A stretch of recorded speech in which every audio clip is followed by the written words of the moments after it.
What's up, y'all? So y'all have seen the scrap wood budget chicken coop, but today we're gonna look at one of the best home-built chicken coops that I've seen so far. So if you're not into doing things scrap wood and on the cheap, you want to do a really good chicken coop and you want to spend the money and time and money to make it really good, this can give you some ideas. And it also happens to be my neighbor, which is super convenient for me at least. So let's go check it out. So this is my neighbor Paul and his son Joshua. This is their camper bus they're converting. It's gonna be super rad. So here it is. Let's start with the outside. Let's talk about this run real quick. So I believe it's a 12 by 8. I believe it is what I built. It's a full run, so they can go underneath the coop for shade or to get out of the rain, whatever. The interior height's right about just under 6 foot. Open it up, hold it open. Simple dock leash latch that holds it open. Close it. It's on spring hinges, so the gate will automatically close. And it's just a simple push-pull latch. You close it, it opens. You open it from the inside, or outside rather, and then you can open it. That way nobody can lock you in. From the inside, so you can't, if the gate shuts, you can't accidentally lock yourself in. Nice. The ground wasn't very level here, so I had to dig it out. And then just did a simple 12 by 6 brick foundation. So it was simple, easy. It helps prevent this coop from shifting a whole bunch. And that's really good too for anything like coyotes trying to dig under too. It'll stop most things. It also keeps the wood off the ground, keeps the wood from getting rotten. Oh yeah. So that wood in the dirt, it would just get rotten pretty fast if it wasn't off the ground. Yeah. And the top side, the whole top hardware cloth, and then the very closest to the coop itself is a 4x8 sheet of plywood, just to help prevent rain from coming inside. It also gives them a little bit more shade in the summertime. Yeah. And what kind of paint did you use on the outside?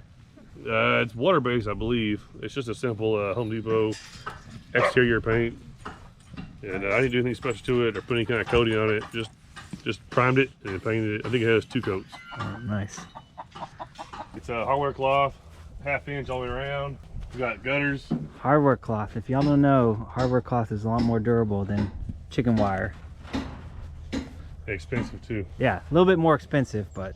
Got some hand broke gutters that collect the rain. It goes into the rain barrel.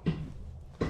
So we almost never have to water the chickens. They can that barrel will last them, I think, just over a month. And then this feeds directly into the water feeders, right? Correct. It goes underground and then comes back up into the water cups. So it's all insulated, and then behind the insulation is a heat wire.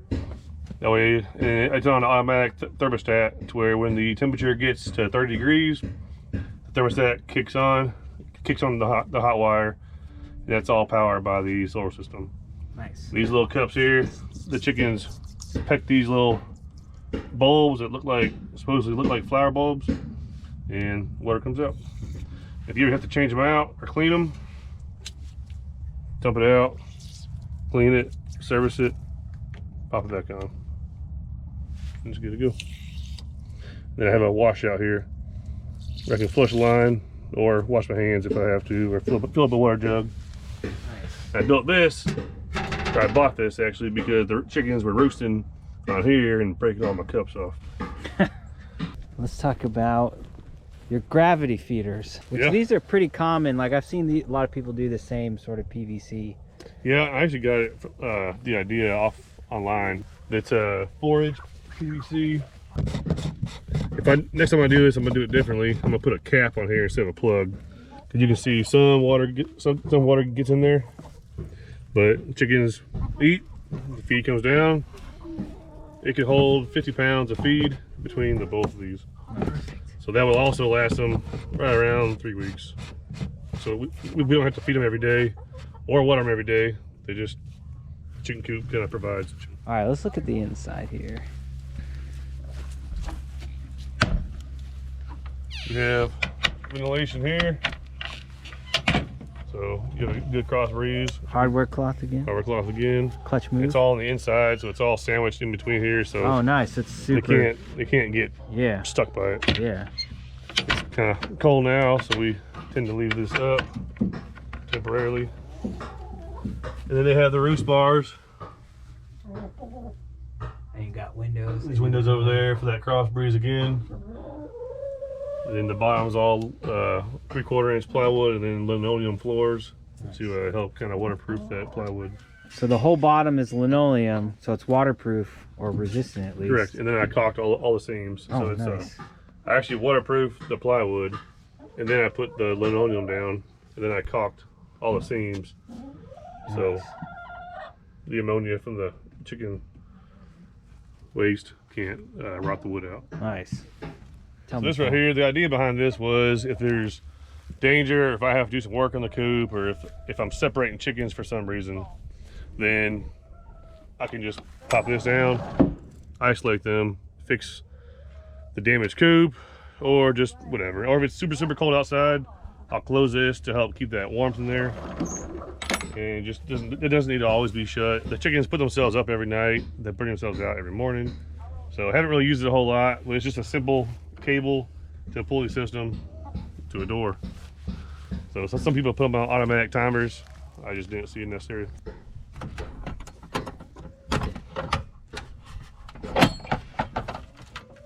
So it's on a gas strut, and the gas strut's a little bit weak, so it doesn't hold it open all the way.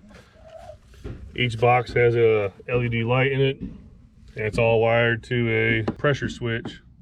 To when at nighttime, if you want to come out here and check the eggs, you don't have to bring a flashlight. It automatically, when it closes, lights come off. When it opens up, lights come on. Nice. That's awesome. All right, let's talk about the best part. I think the solar system, I think, is the coolest part. So it's a 100-watt panel. Pretty basic. Got it on Amazon. I think for it and the charge controller is around $100. What? So trying to keep it cheap. I believe it's a monocrystalline. Nothing special about it, but it works very good. And then again, every door has an automatic switch, so lights come on. It just makes accessing the chicken coop and everything in it just so much easier, not having to bring a flashlight every time. So it goes to the charge controller, charging my battery, and I have the 1100-watt inverter, which powers the heat strip, a heat lamp if necessary, and then possibly a bug zapper during the summertime. And that's all just kind of goes up to a little fuse panel, just a single 12-volt deep cycle 105 amp hour battery. So the inverter's on, plugged into the. Oh yeah, I need one of these for my bed. Mm-hmm. Is it warm? Is it warm? Mm-hmm. I like having a storage area too. Yeah, having your feed stays out of the rain. We got ours in that trash can, which I'm not having to carry it either. So. Yeah, exactly. And then you got the vents for cross ventilation. Yep. Nice. Ventilation is important in chicken coops. Oh yeah, definitely.